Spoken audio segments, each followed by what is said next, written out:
Hey, big man. What's going Hey, on? what up, big man? What Lengthy up? man. Hey, Going on? Where you at? Why are you so formal? That business I'm, lengthy man. yeah, I got some meetings in Frankfurt and the area here. That's why I'm formal. What about you? Where you at? Okay. In Puebla, I'm at my home. In my lunch break, you know. But tell me, where you're not from Frankfurt, right? You're for Stuttgart. Yeah, it's from the south, Stuttgart, actually. Do you know that Stuttgart. city? I don't think you know that city, do you? No. I've heard you tell that name, so I like remember, but I don't know any of those things. Yeah, it's like an industrial car city, basically. But whatever. Just visit, man. It's gonna be easier, Okay. Yeah, I will visit over there. for And sure. I'm also from like an industrial city. I'm from Mexicali, so I think you have never been there, but my dad told you about it. But yeah, Yeah, it's something like that. How you felt about the last episode? What was the feedback on your camera? I told you, brother. You didn't want to believe me. bro, people were roasting me, I swear. Bro, it's been like that. Like we've uploaded a lot of clips. I don't know how many, but in every clip, like people commented or basically DM'd me, "Hey man, you need to fix your camera. I like to watch it, but I can't." So, well, I told you that you were a shit man. yeah, for sure. What can you do? What can you do? Oh yeah, but I'm this here. this thing of the like ear camera, it's cool because it's already on your phone. You know, it will look better. No, bro, but this is my Mac camera. My phone is here. Oh, you didn't use it? Oh, let's hope No, your camera doesn't look trash. I Because hope you look so. better right now, but I don't know it was your Wi-Fi over there. But this camera, I think it looks way better than I have it on the last episode. Okay. I mean, I got a professional camera, but I didn't like tweak the settings. Maybe that's why it didn't work. Whatever. It's fine like that. What are you drinking, man? Beer? It's an energy drink. I found it. It's only caffeine on it, so it's like an alternative for coffee. It doesn't have taurine or that other things that you have, like vitamin B, but a little Oh, bit. It's only 200 milligrams of caffeine. It's like the normal dose for something because pre-workout they have another things like beta alanine or other substances that make you like feel anxious or like ready to hit the gym. But this yeah. is straight up caffeine, so it's a good like drink for substituting coffee. Okay. You need to tell me a bit more about the supplements. Yeah, you only need true supplements that truly make the difference. Yeah. Caffeine, creatine, whey powder for athletes who don't have like time to eat a lot. Okay. You can take some multivitamins and fish oil if you are not eating sufficient fatty fishes. So those five things, and you'll be great. The other things could work, could not work. It depends a lot on your individual persona and what the deficiencies do you have. But with those five, you could be all right. In my case, I take vitamin D, zinc, magnesium, and melatonin to sleep. Yeah. But that's for my case. I won't recommend it to everybody. But those five: creatine, whey powder, fish oil, mm, caffeine, Hmm. and what was the other one? I will recommend those without a doubt for everybody. It doesn't matter what age, what sex group, what anything. You can take those five and you'll be all right. If you need something else, just investigate for yourself. Don't take like everybody's recommendations for it. But those four that I told you right now are like the proven that work and they will still be working as long as we're humans, brother. Bro, there's so many myths outside. It's crazy. Yeah. Like I don't know what to buy. Like I got like a whole list, and I always get, hey, you should buy this, you should buy this, you should buy this. So I knew you popping up with five things made me anxious. Yeah. You only need those. I mean, if you have a good uh, nutrition, like setup, you don't even need any supplements. But for example, vitamin D that I take it is because you get vitamin D for the sun and for some fruits. And I don't go that much outside due to my work. I go outside for exercise and that type of stuff. Yeah, But most of my day is on under the in house, right? So when I go out, it's at night. I don't have that much sunlight. I try to get sunlight on the mornings, but it's different. You need to have it. And magnesium is to chill. a little bit after a long day, Yeah. and melatonin so I can get knocked down to sleep. I use it when I'm like I can't sleep, Yeah. but damn, bro, like these last months when I changed my job, I've Yeah. been sleeping like I've been going to bed like put my head on the pillow and I die. The That's only the best. problem is that sometimes I don't like maintain the sleep. I wake up like 6 hours in the sleep, and Mm. melatonin helped me like lay down for 8 hours, basically. Okay. But that's like you would say that's a normal mix for like everybody basically. Like you should check out with magnesium or how would you say that? Yeah. Okay. I will recommend magnesium, zinc, and vitamin D. Yeah. Not like a magic supplement, but it does help. Like zinc, it supposed to help with testosterone levels, and for also like I don't know if you have heard about ashwagandha, like for Yeah. mood swings. Do you have don't have that much mood swings? So zinc also help with that. Okay. Supposedly, I don't. The thing with supplements is that you don't have to rely on it. It's not like with coffee that you drink coffee and you get energy. Supplements are like its name says it, supplement, like supplemental for your nutrition, Yeah. not like one pill will fix all your problems. So you have to be very careful. Take care of your nutrition and then get the supplements, not the other way around. If you take supplements and you have shit nutrition, they won't work. They are not magic. I get it. Would you say this like for every age group it's the same? For Yeah. everybody, creatine, well, not babies, but like teenagers for to upside creatine, whey powder, because most of people don't get to their protein requirements, Yeah. fish oil, Fish oil. Yeah. and if you are on like you need more energy, caffeine, because if you are not like if you're trying to get energy from taurine or all those other substances, the one that is really doing the job is caffeine. So if you're looking for a pre-workout, you can take caffeine pills. You can take this drink. I just found it. It's like really cheap. It's 20 pesos, like $1, and Yeah. it's only 200 milligrams of caffeine. And it has, I think, vitamin B or something like that, but it has nothing about taurine or something that have beta-alanine for other things that it's doing. So it's straight up caffeine. You can drink it along the day. It's healthy. Well, not healthy, but not harmful. For sure. I believe in. I also believe in like other things for energy gaining.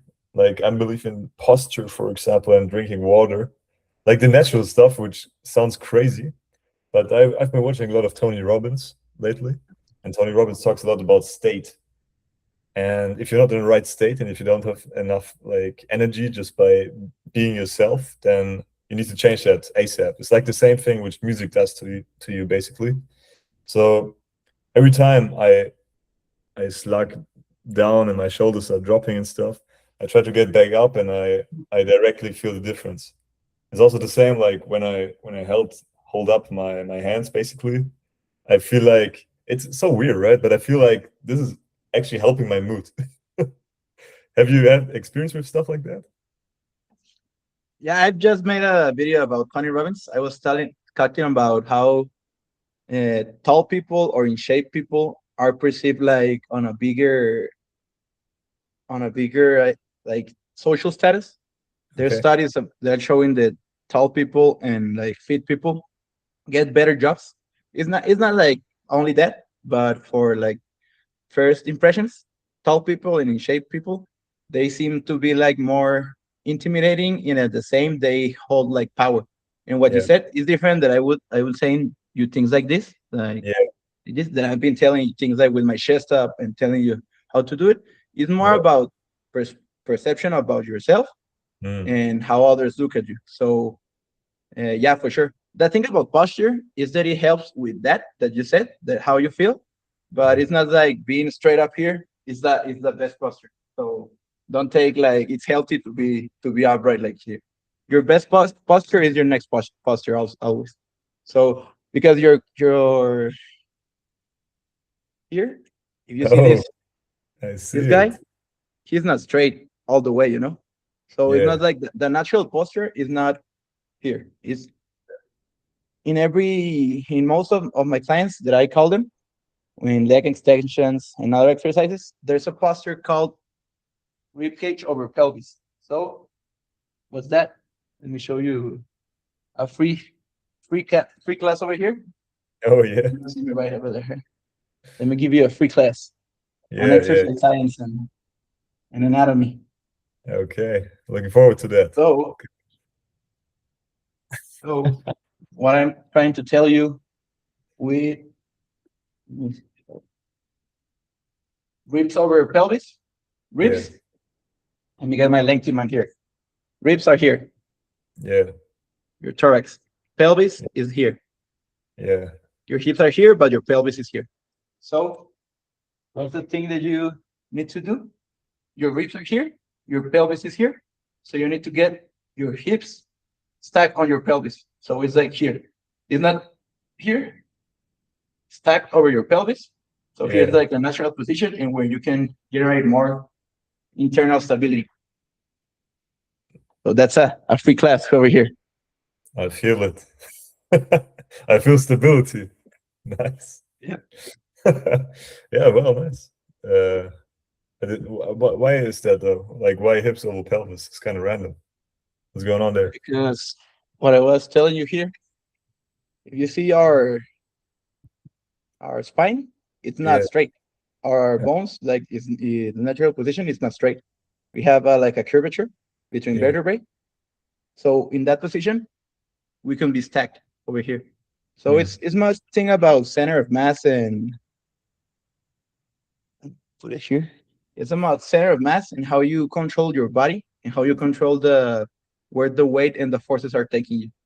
Hmm. Because when you have tried to do a back squat, where does the weight tries to get you? Think Well, about it. back. What do you mean? If you put a bar here, where does the weight wants to pull you? Down. Down, back, Yeah. front. Yeah. Where do you think it brings? Well, down. If I put it here, it pulls me down. Right? Okay. And what does your body do? It tries to go here, right? Yeah. So you need to stack.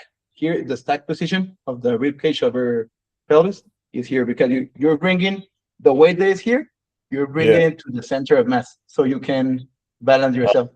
I get If you it. put your weight here in the front squat, it will Yeah. take you front. So you do your body like here, Back. you'll Yeah. need Right. to straighten up. Okay? I, yeah. It's I more get it. about balancing weights. Yeah.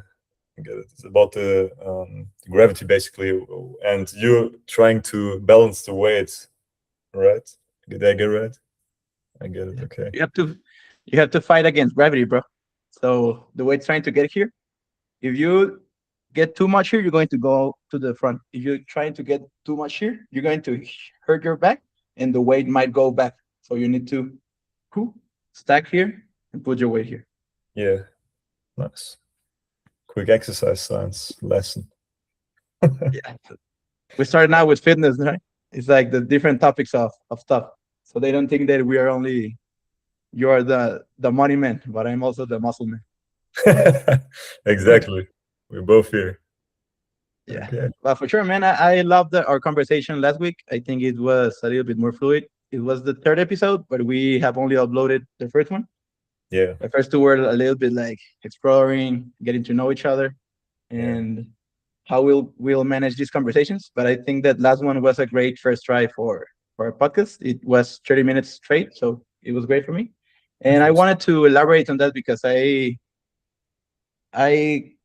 heard it again when I was editing and uploading the video, and I think that it was very useful and very valuable the information that you were talking to me. Okay. And in the moment, I think we didn't have the time to reflect on what you taught me. Okay. But one thing that I was talking with a friend of mine came from Mexicali this weekend. He's an entrepreneur.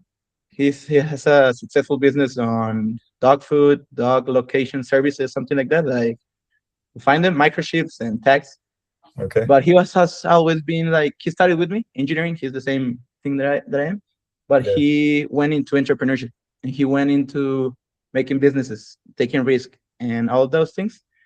And I would like for you to give you this time to explain a little bit about the investment profiles, the high risk people who have high risk tolerance, medium risk tolerance, and low risk tolerance. So Yeah.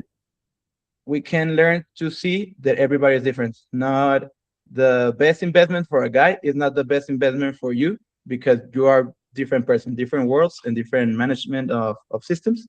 Yeah. And I remember what you told me that time, because I think I'm like from a medium to low risk right now. I haven't been on entrepreneurship, but Yeah. for example, I asked him, "Where do you have your savings?" He told me, "Savings? I have everything on my business." So he's all in his business because he's know then he could have a month in which there are no returns, but at the next month he can give a month with 30% returns. So when I tell him about 15, 10% return, it's like, man, I can do it that in a month. He might go wrong one month, but in another one, he will get the reward that he wants.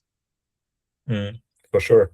I mean, in general, business is the profession that pays best. That's why I also went into self-employment because I started to get money. That's why. But about the risk, we can talk about that later. But about the risk profiles, actually, there's more than three. There's seven, but I narrow it down to three, just for like easy access, basically. And I'll just take the same that you suggested. So it was low risk tolerance, mid and or medium, and higher red. Um, so first of all, we need to discuss the goal, because investment should not be just a side thing, like about, yeah, just put money away. It should have a clear goal, because it's a big difference if you, for example, save to buy real estate, or if you just save to have savings on the bank account, right? It's a big difference. Also for retirement, big difference, because there's different products which basically help you reach the goal. And that's basically my job, right? I look at the goal, I look at the time frame, for example, look at the risk class, and see what's going on with them and with those returns. So about goals, I think in Germany at least 90% of people want their own real estate. It's not that common here because it's very expensive. So most people want that in the shortest amount possible. But we need to take more than like time into consideration for a goal. And for a goal like real estate, obviously it should be in the next time, like as soon as possible. But when we look into investment planning, you actually need to consider what's going to happen in, let's say, a time frame of, for example, 5 years. And statistically, there's a crisis, a bigger crisis, in every seventh year. That means every 7 years the market is dropping. And if you have a time frame of 5 years where you want to buy your real estate, well, who says that there's no crisis coming in year two? And that's something which is very, let's say, very important to know, because it's not all about gaining maximum efficient like returns. Because in Germany we also think like that, like, hey, I'll just get the most aggressive whatever ETFs and try to push my way through it, because I will endure all of the different crises every 7 years. But man, what is the consequence of a crisis? People don't actually go through the head in this one. They just think about the quick money. And the consequence of the crisis is, if you make 100% in an investment and it drops 50% in a crisis, you need to do another 100% to come back to the point where you was, not 50% to get back. Because, right, you're here, then you drop, and now you need to cover this first loss and get back up again in the second. And if you have an ETF which makes 10% in return, well, you would need, well, it's 10 years to get back to 100, depending on compound, of course.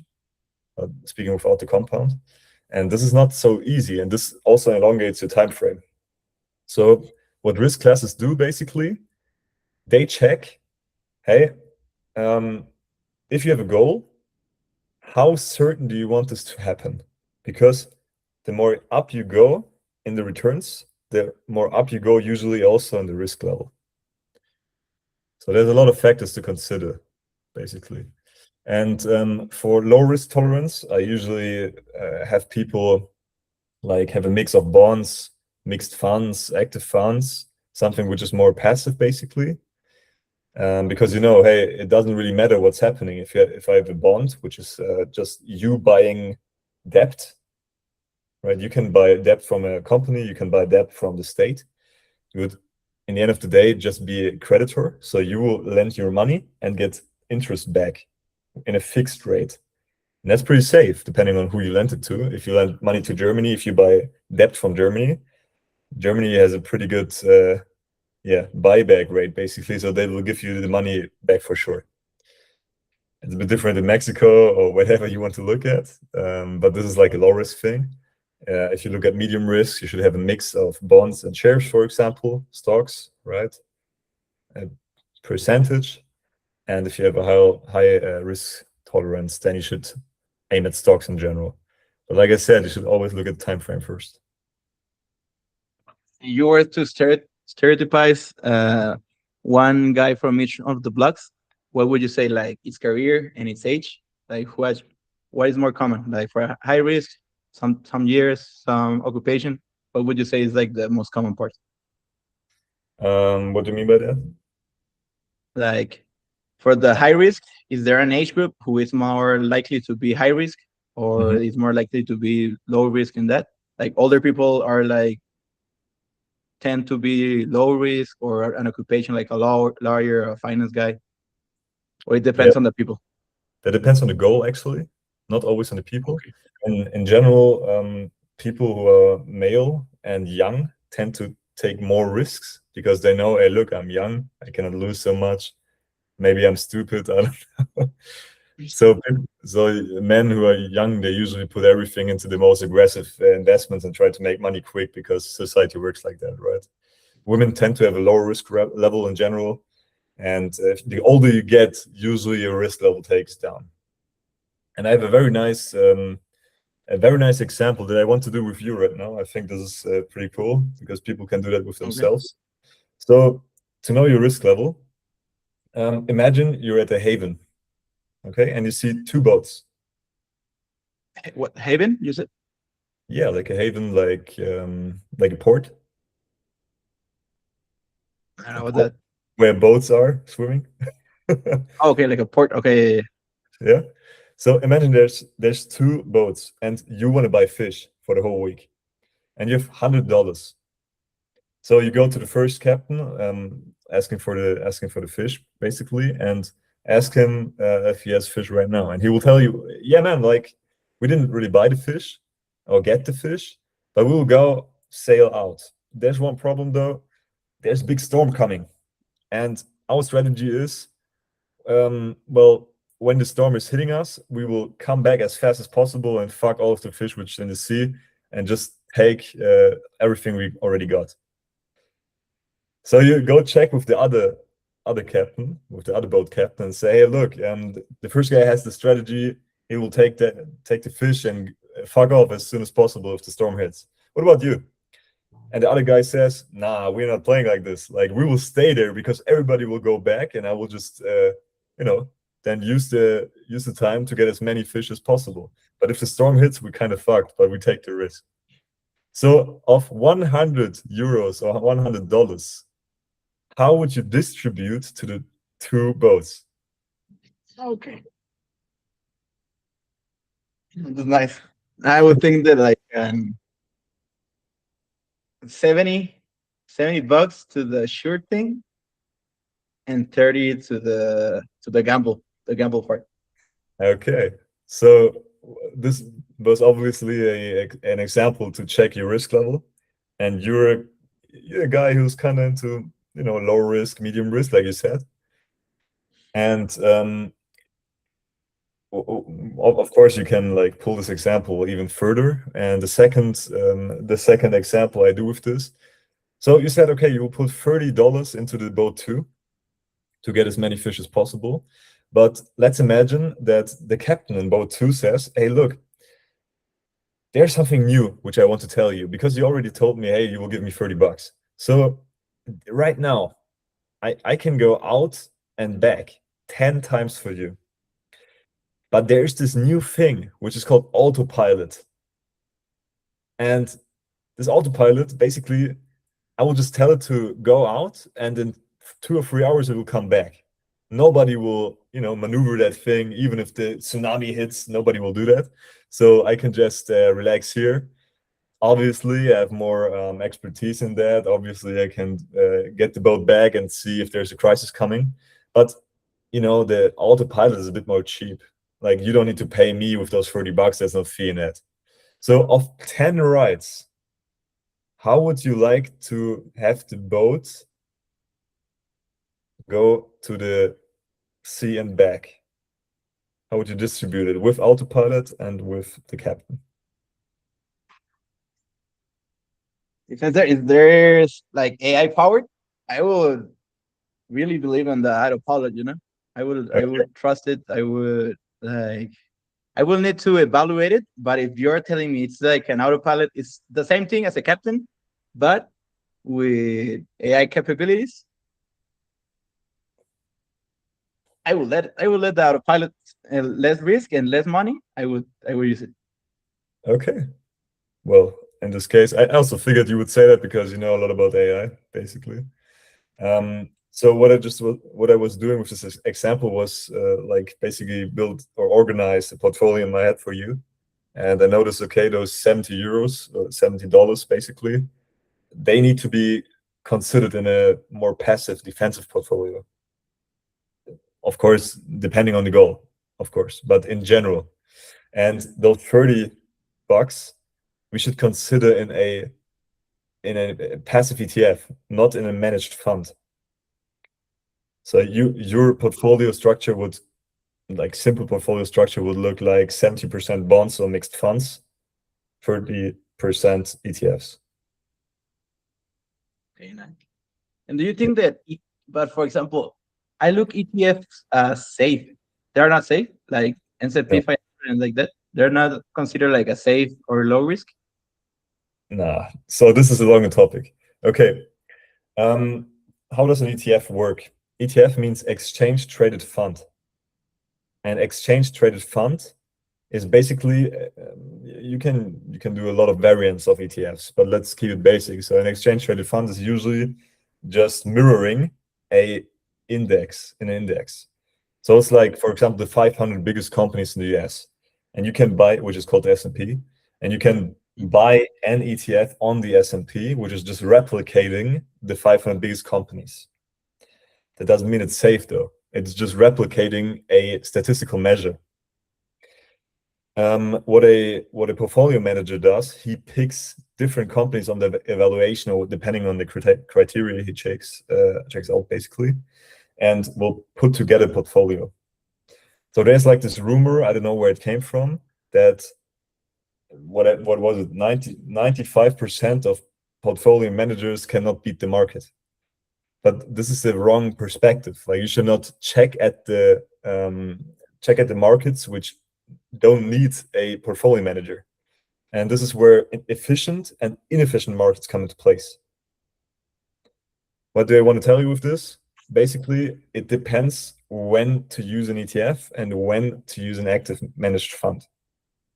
But I think this is a longer story. I'll do that another time with you. And that's cool, because I always thought that like ETFs, like the S&P 500 at least, it was a safe bet for me. This depends on the time factor also. If you have 40 years, for sure, go for the S&P. Yeah. But if Yeah, it's, that's my. but also if you have, like, imagine Elon Musk. Elon Musk is not putting $20 billion in the US economy. It would be stupid. Or Ronaldo, for example. If you take Cristiano Ronaldo, He is the Messi. U.S. economy. Okay, of course he is US economy.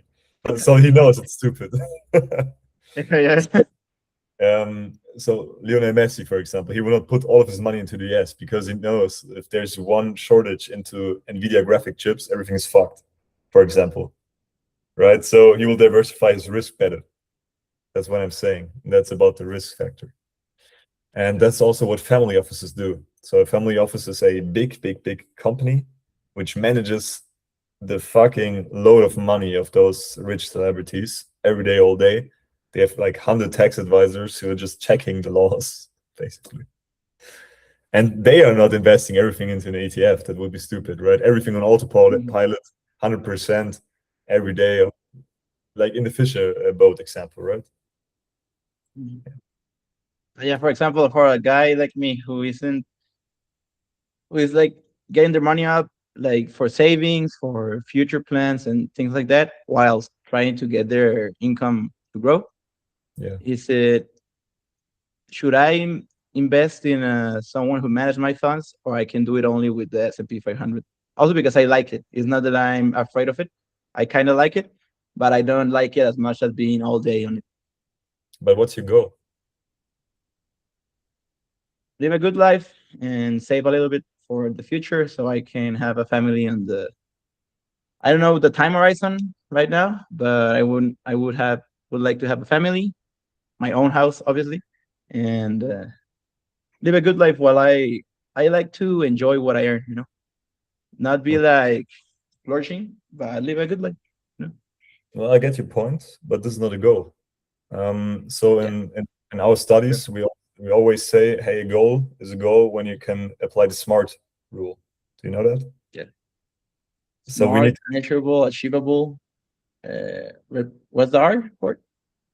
Times. realistic, Yeah, what's the R for smart? realistic Realistic and time based, times type, something like base. that.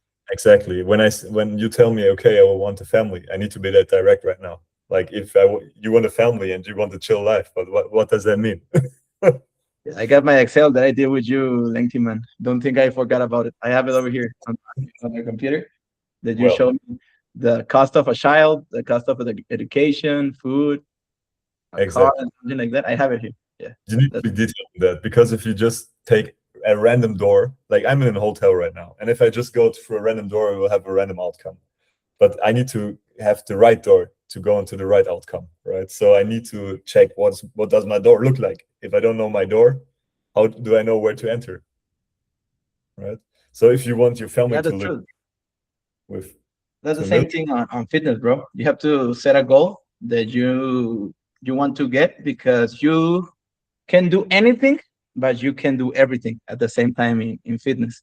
There might be some places where you can, yeah, but fitness, you have to set a goal, achieve that goal, and then go to the next one. But for example, you want to get big, but also you want to be shredded all the time.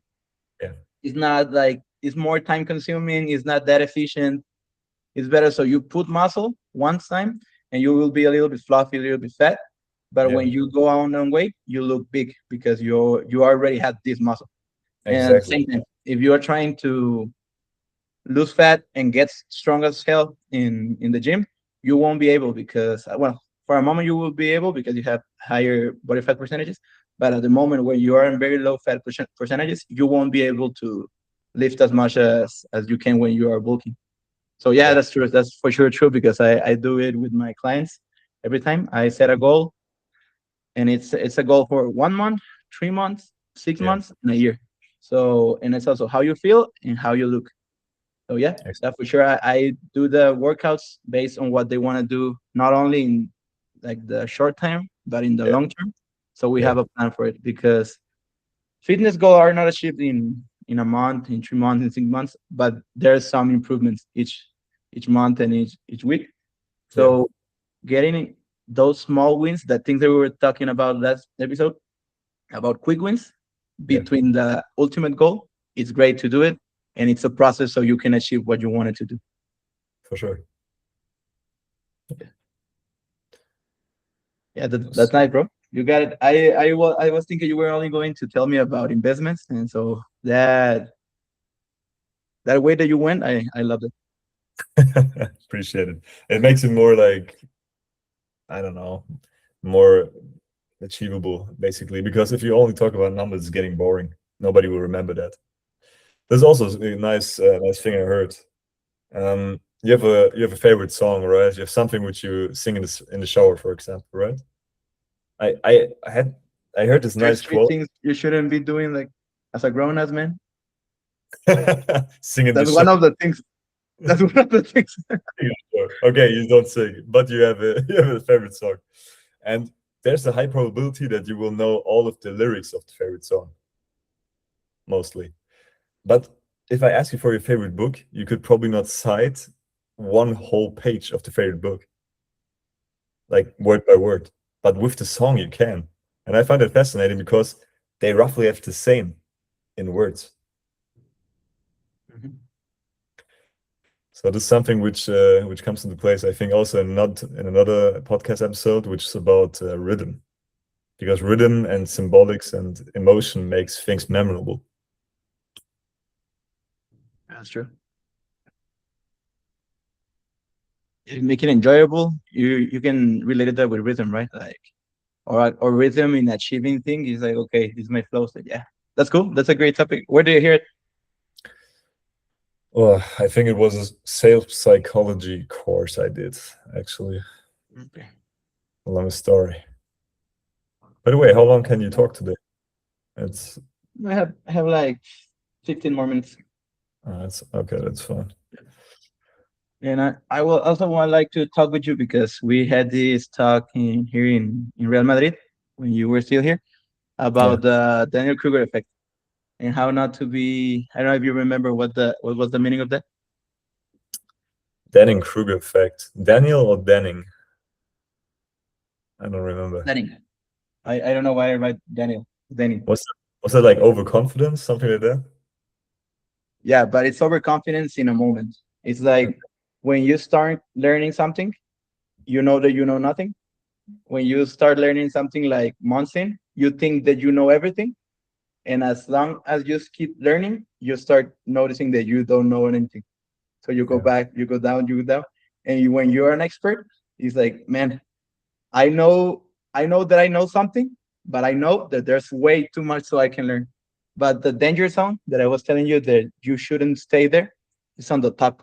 When you know a little bit and that you think that you know a lot, it's a yeah, dangerous part because it's the other way around of the imposter syndrome. You are an imposter over here because you learned something and you think you know a lot, but you only know a lot because you didn't know anything on the past. for So sure.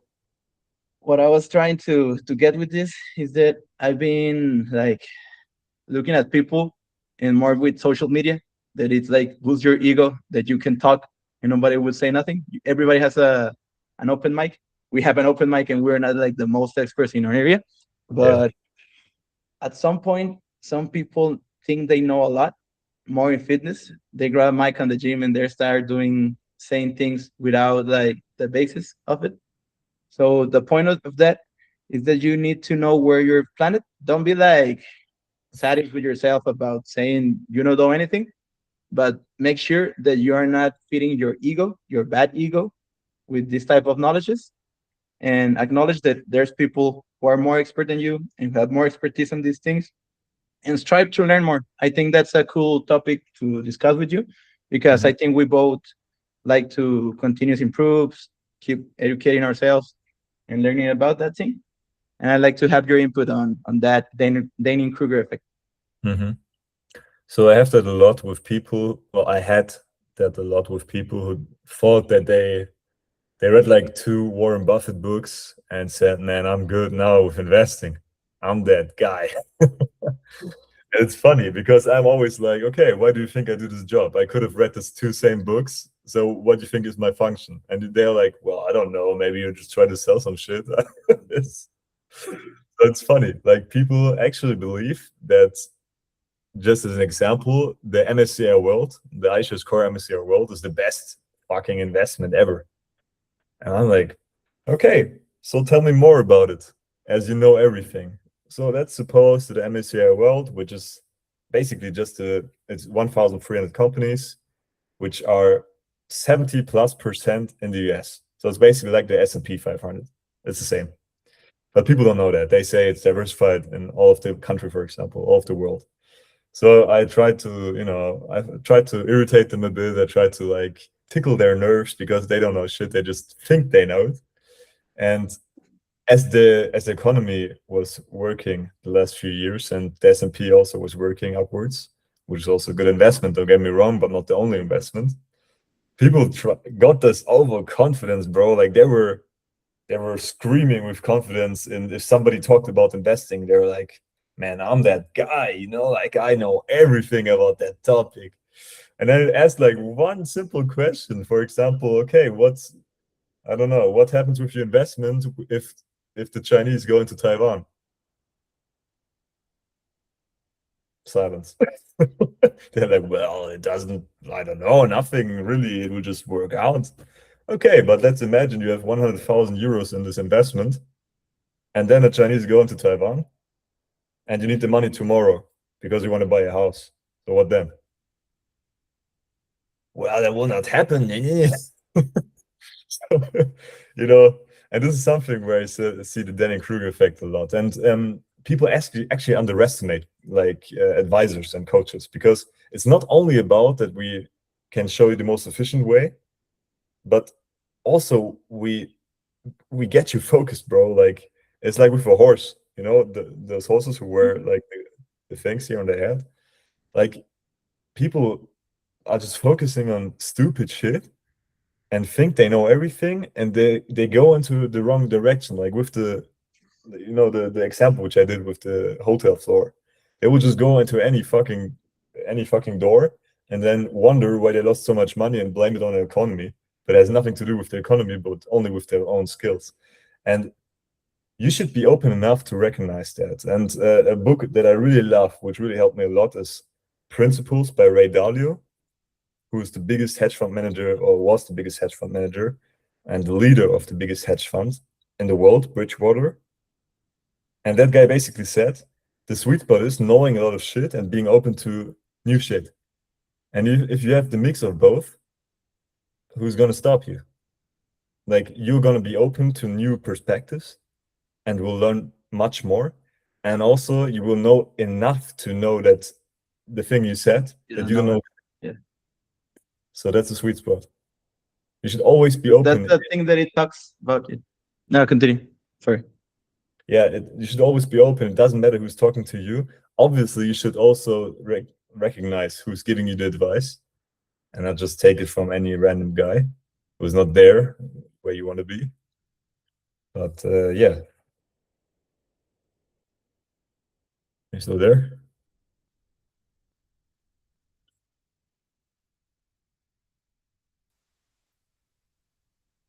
Is it there? My internet crashed. But yeah, you have to be open to, and the thing you said, you have to know enough Yeah. to know that you know enough. That's a great quote, bro.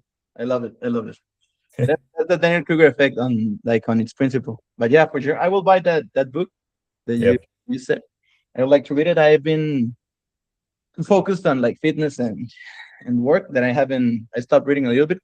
But yeah, if that's a great book and talks about this, I would like to read it also.